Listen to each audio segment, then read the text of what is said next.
ஆளுமைமிக்க அரசியல்வாதியாக pure politics பயிற்சி பட்டறை, நேரடி இணைய வழி வகுப்புகள். உங்கள் சீட்டிற்கு முந்துங்கள். 7388824242.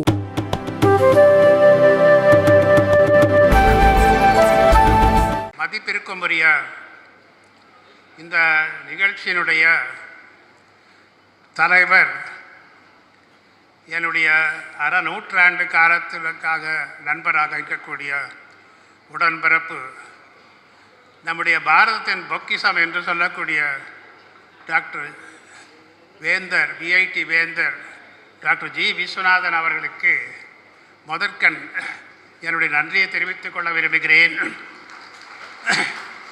இன்று தமிழகத்தில் பாரதிய ஜனதா கட்சிக்கு ஒரு புது உயிர் கொடுத்து மிக வேகமாக வீறு நடை போட்டுக்கொண்டு மற்ற இந்தியாவில் இருக்கக்கூடிய எல்லா மாநிலங்களுக்கும் சரிசமமாக இந்த பாரதிய ஜனதா கட்சியை வளர்த்து இன்னும் அதில் ஓய்வு பெறாமல் பாடுபட்டு கொண்டு இருக்கக்கூடிய தமிழகத்தினுடைய பாரதிய ஜனதா கட்சியினுடைய தலைவர், நம்முடைய அன்பிற்குரிய சகோதரர் கே அண்ணாமலை அவர்களே, இங்கே மேடையிலே முக்கியமாக எனக்கு இந்த 2 நூல்களும் எழுதுவதற்கு மிக முக்கியமான காரணகர்த்தாவாக இருந்தவர் முன்னாள் நீதிபதி இங்கே அன்பிற்குரிய PN பிரகாஷ் அவர்கள். இல்லை என்றால் இந்த நூல் என்னால் வெளியிட்டு முடியாத அந்த மாதிரியாக அவரோடு இங்கே வந்திருக்கிறார்கள்.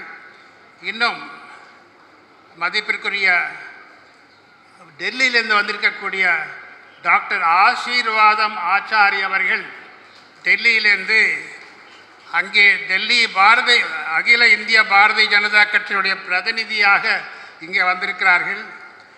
இன்னும் ஒரு மிக சிறப்பான ஒரு விஷயம் என்னவென்றால், இன்னொரு முக்கியமான நீதியரசர், கொங்கு நாட்டினுடைய வரப்பிரசாதம் தமிழகத்திற்கு இங்கே கே ஜெயச்சந்திரன் அவர்கள் வந்திருக்கிறார்கள். அவருடைய தந்தையார் கரூர் எம்பியாக 67 முத்துசாமி கவுண்டரும், நம்முடைய ஜி விஸ்வநாதனும் எம்பியாக 67 வந்தார். நான் அப்பொழுது பூங்கா நகர் தொகுதியினுடைய எம்எல்ஏவாக சுதந்திர கட்சி, அப்பொழுது அண்ணானுடைய அந்த கூட்டணியில் வந்தேன். ஆகவே இங்கே முக்கியமாக இன்னொரு நமக்கு கிடைத்திருக்கக்கூடியது, மிக சாமர்த்தியமாக இங்கே பல விஷயங்களை ஒளிபரப்பக்கூடிய நண்பர் இங்கே ரங்கராஜ் பாண்டே அவர்கள் இங்கே வந்திருக்கிறார்கள். அவருக்கு என்னுடைய வாழ்த்துக்கள். நம்முடைய அருமை சகோதரர் டாக்டர் பிஜி சந்தோஷ் வந்திருக்கிறார்கள். இந்த நிகழ்ச்சி மிக சீரும் சிறப்பாக நடைபெறுவதற்கு காரணம், இங்கே ஒரு படம் பார்த்திருப்பீங்க, மேலே ஒரு படம், முத்தமிழ் காவலர் கியாபே விஸ்வநாதன் அவர்கள். அவருடைய மகள், என்னுடைய வணக்கத்திற்குரிய வயதிலே நான் மூத்தவனாக இருந்தாலும் கூட அங்கே மணிமேகலை அம்மையார் உட்கார்ந்து கொண்டிருக்கிறார்கள். அவருடைய கணவர் கண்ணன் ஒரு வாஜ்பாயினுடைய ஹிந்தி ஸ்பீச் நான் புத்தகத்தில் போட்டிருக்கேன், அவர் பேர் போட்டிருக்கேன், ஆங்கிலத்தில் மொழிபெயர்த்தது அவர்.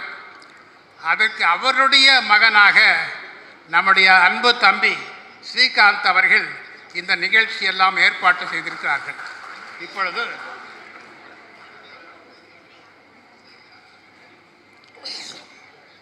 சுருக்கமாக ஓரிரு கருத்துக்களை நான் இங்கே, ஏனென்றால் நேரம் கடந்து விட்டது, நிறைய பேச முடியாத ஒரு நல்ல சூழ்நிலை. 2 நூல்கள். முதலாவதாக ஆங்கிலத்தில் நம்முடைய நாட்டினுடைய அஸ்திவாரம், கான்ஸ்டிடியூஷன் ஆஃப் இந்தியா, அது எமர்ஜென்சி காலத்தில் 1975ஆம் ஆண்டு 25ஆம் தேதி ஜூனுக்கு பிறகு தலைகீழாக அந்த நம்முடைய சாசனத்தை மாற்றி அமைத்தது அன்றைய பாரத பிரதமர் இந்திரா காந்தி அவர்கள். அதில் என்னவென்றால் 12ஆம் தேதி அலகாபாத் ஹைகோர்ட் ஒரு ஜட்ஜ்மெண்ட்டு அது செல்லாது கொடுத்ததுக்காக உடனடியாக அவசர சட்டம் எல்லாத்தையும் கொண்டு வந்தாங்க. நன்றாக இங்கே பத்திரிகையாளர்கள் வந்திருக்கிறார்களா எனக்கு தெரியாது. 38, 39, 40, 42 இந்த முக்கியமான திருத்தங்கள் மூலமாக ஒரு ஜோதிபாசனுடைய சொந்தக்காரர் துர்காதாஸ் பாசு பெரிய அட்வொகேட், இங்கே தெரியும் அவருக்கு, நம்முடைய PN பிரகாஷுக்கு, அவரே சொல்லியிருக்கார்கள், it is not a constitutional amendment, 42nd amendment is a revision of the constitution என்று சொல்லியிருக்கார். அதை ரெக்கார்ட் பண்ணியிருக்கேன் அதில்.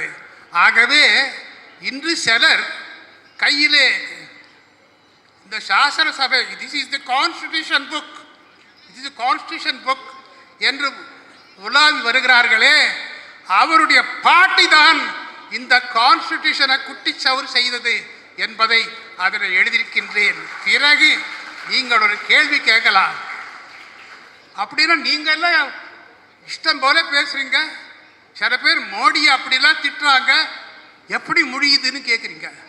அதற்கு காரணம் பிரகாஷ் தெரியும்.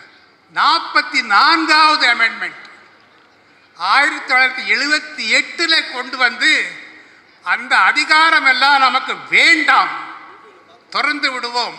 Let us bring back the constitution to the position of Dr. Ambedkar என்று வரைந்தது. Thanks to Vajpayee, Advani and Morarji Desai and the law minister Shanti Bhushan. Correct? ஆச்சரியமா இருக்கு. அதில் ஒரு சாப்டர், அதோட அது முடிச்சுடுறேன், பயங்கரமான சாப்டர். அது வந்து த ஜட்ஜ்மெண்ட் ஒன்று புக். அந்த ஜட்ஜ்மெண்ட் புக்கில் மீசா எப்படியெல்லாம் பயன்படுத்தப்பட்டது என்று குல்தீப் நயார், நயார் என்ன பஞ்சாபி, நாட் நாயர், அவர் எழுதியிருக்கிறார். அதிலிருந்து எடுத்திருக்கிறேன். மிக மிக மோசமாக அகில இந்தியாவில் ஹிட்லருடைய கான்சன்ட்ரேஷன் கேம்ப்ஸை விட மிக மோசமாக நடத்தியது அப்படியே எடுத்து நான் போட்டிருக்கின்றேன். அதில் ஒரே ஒரு சம்பவம், நம்முடைய இன்று நான் மிகவும் மதிக்கக்கூடிய நம்முடைய தமிழகத்தினுடைய முதலமைச்சர், நான் எல்லாரையும் கலைஞரையும் மதிக்கிறேன், எல்லாரையும் மதிக்கிறேன். எனக்கு யார், ஏன்னா எல்லார்கிட்டையும் ப்ளஸ் பாயிண்ட் இருக்குது, எல்லார்கிட்டையும் நெகட்டிவ் பாயிண்ட்ஸ் இருக்குது. அதனால் யாரை பற்றி நான் ஒன்று, அந்த ஸ்டாலின் அவர்களை மதிப்பிற்குரிய ஆனரபிள் மாண்புமிகு முதலமைச்சராக இருக்கக்கூடியவர்களை அவர்களை சிறையிலே தள்ளிவிட்டு இங்கே சென்ட்ரல் ஜெயில் இப்போ டெமாலிஷ் பண்ணியிருக்காங்க. அவரை பூட்ஸ் காரில் உதைக்க போனார் ஒருத்தர், அவர் பேர் நான் சொல்ல விரும்பலை, எனக்கு தெரியும். அப்போ அந்த நேரத்தில் சிட்டி பாபு வந்து நிற்கிறார். அவர் ஸ்டாலின் அந்த சிட்டி பாபு மேலே விட்டு 12 எலும்பு உடைஞ்சி 10-15 நாட்களுக்குள்ளே இறந்து போகிறார். அதெல்லாம் அதில் எழுதியிருக்கு. கடைசியாக இப்பொழுது இந்த அம்பேத்கர் பற்றி, டாக்டர் அம்பேத்கர் பற்றி யாருக்கும் இன்னும் சரியாக தெரியாது. நல்லா கவனிக்கணும். இங்கே லாயர்ஸ் யாரெல்லாம் இருக்கீங்களோ பாருங்க, யாரெல்லாம் லாயர்ஸ் இங்கே இருக்கீங்க? எஸ், ஒரு ஷரத்து கொண்டு வரல அவர், எல்லா ஷரத்தையும் கொண்டு வந்தது டாக்டர் அம்பேத்கர். ஆனால் காஷ்மீருக்கு தனி அந்தஸ்து கொடுக்க வேண்டும் என்று அவர் நச்சு நச்சு என்று பண்டித நேருக்கு தொல்லை கொடுத்து ஷேக் அப்துல்லா அதை வரைவதற்காக அம்பேத்கர் அணுகினார். அம்பேத்கர் உடனடியாக இந்த 6 அடி ஷேக் அப்துல்லாவை பார்த்து, you are giving wrong advice to the prime minister of India. Ambedkar had the courage. அம்பேத்கருக்கு மாலை, நான் அம்பேத்கர் பித்தன், நான் அப்பொழுது இங்கே மெடிக்கல் கில்பாக்கில் படித்து கொண்டிருக்கிறேன். எனக்கு இது நடக்கும்போது எனக்கு 49 22 வயசு. கடைசியில் சொல்கிறார், this is bad for India. Doctor Ambedkar இங்கே தலித் குடிமகன், இன்னொரு அம்பேத்கர் என்னோடவே இருப்பார், என்னுடைய பெட் சிஷ்யா. யார் சொல்கிறாரு? டாக்டர் அம்பேத்கர். அது போட்டிருக்கு, அவ்வளோதான். I, as the Law Minister of India and the Chairman of the Drafting Committee, word is quoting, I will never be a party to this treacherous move. You can go. கடைசியில் என்ன, என்ஜிஐயங்காரை வச்சு அதை pass பண்ணாங்க. கடைசியில் என்ன ஆச்சு? இது நடந்தது 49. இந்த அம்பேத்கர் சொன்னது 13ஆம் தேதி அக்டோபர் 49. இந்த 370 கொண்டு வந்தது 17ஆம் தேதி. நோட் பண்ணிக்கோங்க, அக்டோபர் 49. பிறகு இரவோடு இரவாக 8ஆம் தேதி, ஆகஸ்ட் 8ஆம் தேதி, Sheikh Abdullah, not chief minister of Kashmir, prime minister of Kashmir, தூங்கி கொண்டிருக்கிறார். கதவு தட்டுறாங்க. மிலிட்ரி உடைச்சி, Sheikh Abdullah handcuffed, dismissed, arrested, imprisoned for 11 years. அதுக்கு ஏஜி நூரானி, அவருக்கு நம்மளை கண்டா பிடிக்காது, இந்தியாவை கண்டா பிடிக்காது, ஆல்வேஸ் அவரே எழுதியிருக்கார்.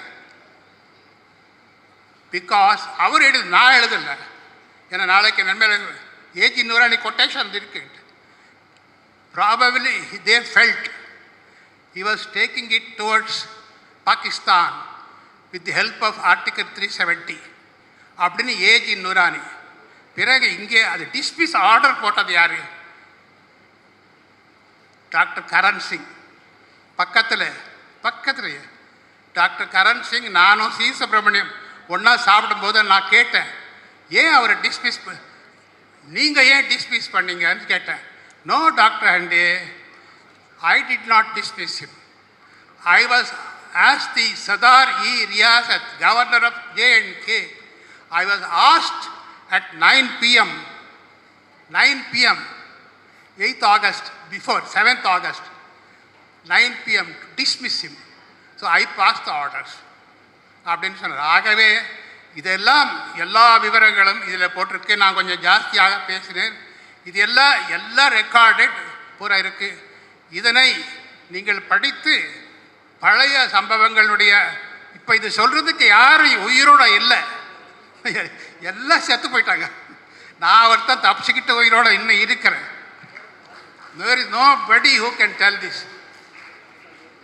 டாக்டர் கரண் சிங் கிட்ட போய் வேணால் கேட்டுக்கலாம் நீங்கள். இப்போ அளவே இது எல்லாம் இந்த வாய்ப்பு அளித்த என்னுடைய அன்பிற்குரிய, நான் மிகவும் அவருக்கு ஆசீர்வாதம் செய்கின்றேன். நீங்கள் நல்லா வரணும். இங்கே விஜி பி சந்தோஷம், செல்ஃப் மேட் பர்சன் இங்கே அமர்ந்திருக்கிறார்கள். எல்லாருக்கும் என்னுடைய ஆசீர்வாதத்தை அவருக்கு தெரிவித்துக் கொடுக்கிறேன். குறிப்பாக இந்த நிகழ்ச்சி இங்கே ஏற்பாட்டு செய்திருக்கக்கூடிய என்னுடைய அருமை சகோதரர் அண்ணாமலை அவர்கள் நீடொழி வாழ்க, இன்னும் நல்ல வகையிலே நாட்டுக்கு சேவை செய்வதற்கு வாய்ப்பு ஆண்டவன் தர வேண்டும் என்று கேட்டுக்கொண்டு விடைபெறுகிறேன். வணக்கம்.